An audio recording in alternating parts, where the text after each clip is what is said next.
Voici la présentation du Yaesu,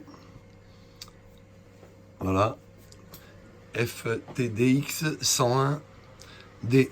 Voilà, il s'agit d'un nouvel émetteur récepteur HF jusqu'à 70 mégas. Donc dans l'emballage, évidemment, il y a l'appareil que vous trouvez là, un cordon d'alimentation de bonne section en 12 volts, et avec des fusibles de 25 ampères. Et vous avez aussi évidemment le micro avec des touches fonction, les touches montée descente qui se branchent ici sur la face avant de l'appareil.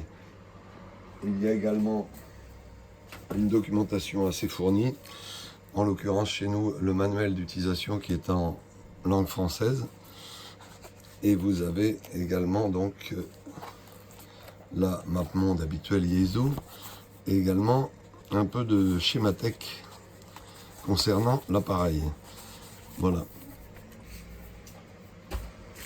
Là, les connecteurs additionnels, fusibles de rechange, support micro, également se trouvent dans un petit sachet. Voilà, donc on va faire une présentation évidemment un peu succincte, hein, vu l'appareil. Il y a énormément de fonctions. Donc la mise en route se fait ici. Et vous allez voir l'écran couleur apparaître. Voilà. Avec donc l'afficheur et l'écran tactile. On va baisser un petit peu le volume. On va profiter qu'il y ait une station qui émette pour vous montrer les filtres réglables ici sur la bande principale, ici sur la bande secondaire. Et donc vous pouvez régler la largeur par exemple de bande. Vous voyez directement ce qui se passe à l'écran.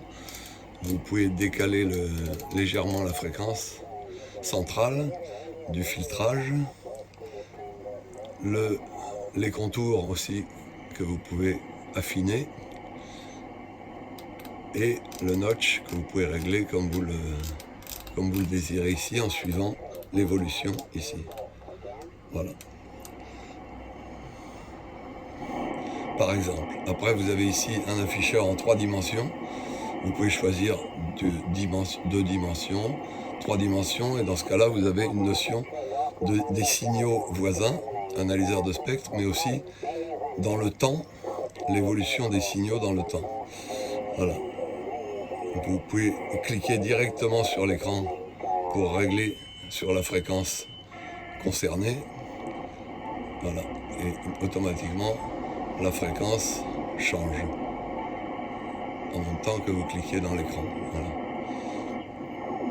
Donc ici évidemment le vernier vous permet de régler la fréquence du récepteur numéro 1, du récepteur principal. Vous pouvez basculer de la fréquence principale à la fréquence secondaire ici, et vous cliquez sur la bande que vous souhaitez ici. Voilà, directement ici. Vous pouvez choisir la réception sur telle bande, l'émission sur telle autre. Je passe le nombre de réglages possibles parce qu'il y en a énormément. Donc vous pouvez aussi être en affichage monobande. Vous pouvez être en affichage ici multiple, c'est-à-dire vous avez à la fois l'analyseur de spectre 3D et l'oscilloscope et la waterfall, etc. ici. Donc voilà, on revient en mode 2D ou 3D, 2D avec l'affichage, donc analyseur de spectre et waterfall en dessous. Voilà, là je reviens en mode 3 dimensions. Voilà, on réduit un petit peu le niveau pour éliminer les signaux parasites, et on se retrouve donc en affichage 3D. Voilà, c'est un récepteur hybride SDR à bande étroite, donc vraiment de très bonne qualité. Et vous avez également la possibilité de gérer les deux récepteurs sur des antennes différentes, par exemple. Donc le récepteur 1 peut être sur la sortie d'antenne 1, il y a 3 sorties d'antenne, et le récepteur 2 sur la deuxième sortie d'antenne. Et dans ce cas-là, vous avez 2 antennes différentes pour 2 bandes différentes. Par exemple, c'est possible de le faire dessus. Voilà. Par exemple, évidemment, il y a les réglages de volume, de squelch et RF gain, bien évidemment. Tous les réglages classiques, il y en a les réglages de mode se passent ici, USB, LSB par exemple. Vous avez des ports USB, vous avez des sorties casque, entrée manipulateur, et les réglages du DNR aussi, du filtre numérique qui se passe ici, ou ici pour la bande principale. Voilà. Donc quantité de filtres et de moyens d'améliorer nettement le signal reçu et la qualité de réception. Voilà. Donc on peut cliquer directement sur les signaux qui vous intéressent et la fréquence automatiquement change. Voilà le tour principal et rapide de l'appareil FT-DX101D que vous retrouverez sur notre site internet dont l'adresse figure ici, www.gotechnique.com.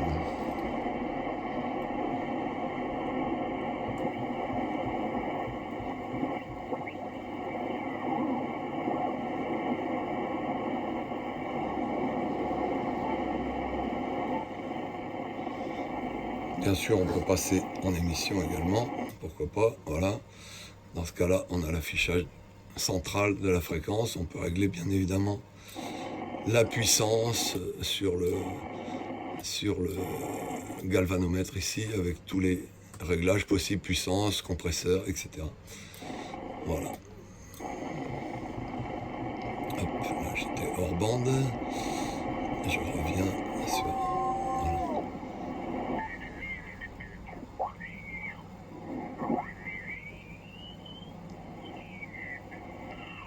Voilà.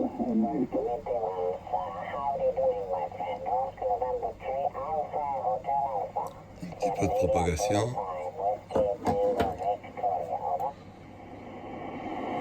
Voilà la présentation du FT-DX101D de chez Yaesu.